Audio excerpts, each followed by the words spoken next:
What is up, wrestling community? It is the Macho Fan, Sandy Ravage, and last night was the Extreme Rules pay-per-view, and it was crazy. I'm gonna recap it, my opinions right here, right now. So we started off on the pre-show with Kevin Owens versus Buddy Murphy, or Murphy, my bad. These two guys are great workers. It was really fun to see them actually go at each other. The highest spot of the match was when Kevin Owens hits the springboard moonsault. Insane! Kevin Owens wrapped it up with a victory. He got the W, hitting the stunner on Murphy. Then, Extreme Rules started. We started off hot with the tag team match. Cesaro and Nakamura versus the champions, the New Day. It was a tables match, filled with so many great spots. It was crazy. We couldn't even believe what was happening. It ended in epic fashion. Cesaro giving super powerbomb off the top rope through 2 tables. Kofi was wiped out. Cesaro and Nakamura win the tag team champions for SmackDown. Next up was an epic match, was Nikki Cross versus Bayley. This match was hit or miss. I don't know really how I feel about it. I feel like, well, bringing out the brass knuckles is always a cheap shot, and that's what ended up happening. Sasha Banks gives the brass knuckles, knocks out Nikki Cross, Bayley gets the pin, and so it was a cheap way to win. Their heels, very heel move. Next, we had a shocking event when MVP comes out and declares himself the winner of the United States Championship match because Apollo Crews has a ruptured disc. Oh no! But in reality, it turns out Apollo Crews tested positive for coronavirus the day before. So Apollo Crews, get well soon, man. MVP is the new United States champion with Bobby Lashley at his side. What's gonna happen next with that storyline? Then we had the match that everyone was most interested in and probably no one really wanted to watch. Seth Rollins versus Rey Mysterio in an eye for an eye match. What? This is one of the most craziest things that WWE has done. The eye for an eye match stipulation was to win the match, you have to take out your opponent's eye. What? Like, we're in the PG era, I thought, and next thing you know, nope, we're jabbing eyes out. Anyways, I digress. This match was hard to watch. At one point, Rey Mysterio broke a stick and tried to gouge out Seth Rollins' eyes. It was hard to watch. It ended, I don't even want to say it, Rey Mysterio's eye was bulging out of his head. Seth Rollins was puking on the ground. Apparently, there was a way to save the eye, so hopefully he's gonna be okay, but it was gnarly.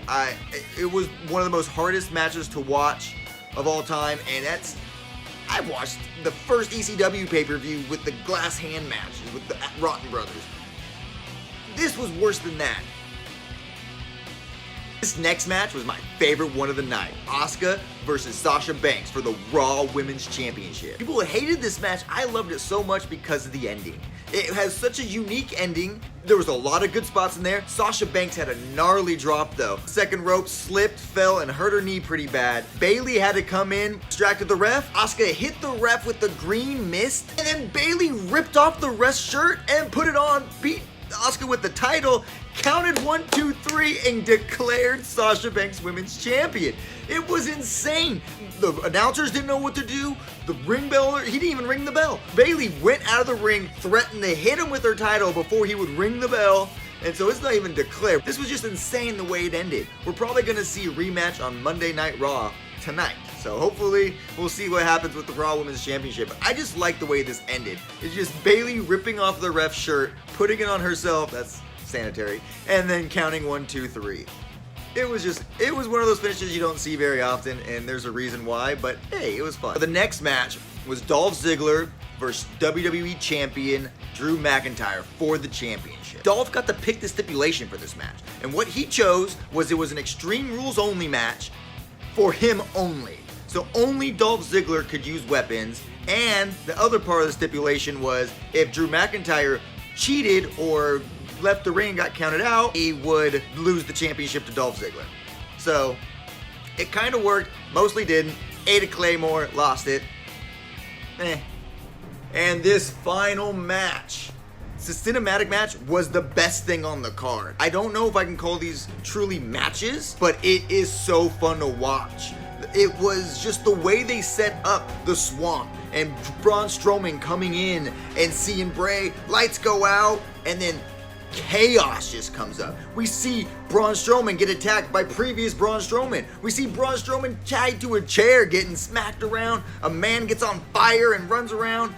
Alexa Bliss shows up as Braun Strowman's figment of the imagination of Sister Abigail. What does that mean? We all know Braun Strowman has always teased his relationship with Alexa Bliss. That would be something insane to see happen in the WWE right now. And then at the end, we see Braun Strowman said what he was going to do. Throw Bray Wyatt into the swamp to be eaten by the alligators. But what happened? Is it going to happen? What's happening? There was a big long pause. A little too long of a pause before Bray Wyatt snatches the mandible claw, drags Braun Strowman into the swamp, and the swamp turns red. It was insane. And then guess if the swamp's turning red, if you're turning on the red light, you know you're bringing in the most gruesome WWE character today. The Fiend arrives and declares victory by being the only one to exit the swamp. My final rating on the pay-per-view was a 7.5 out of 10. That's right there. It was a pretty good pay-per-view, much better than I expected. And so, what did you guys think? Did you guys rate it higher or lower? Comment down below. As for me, you're gonna see more of it. It's gonna be coming soon. Bye, guys. 'Cause I'm feeling way too damn good.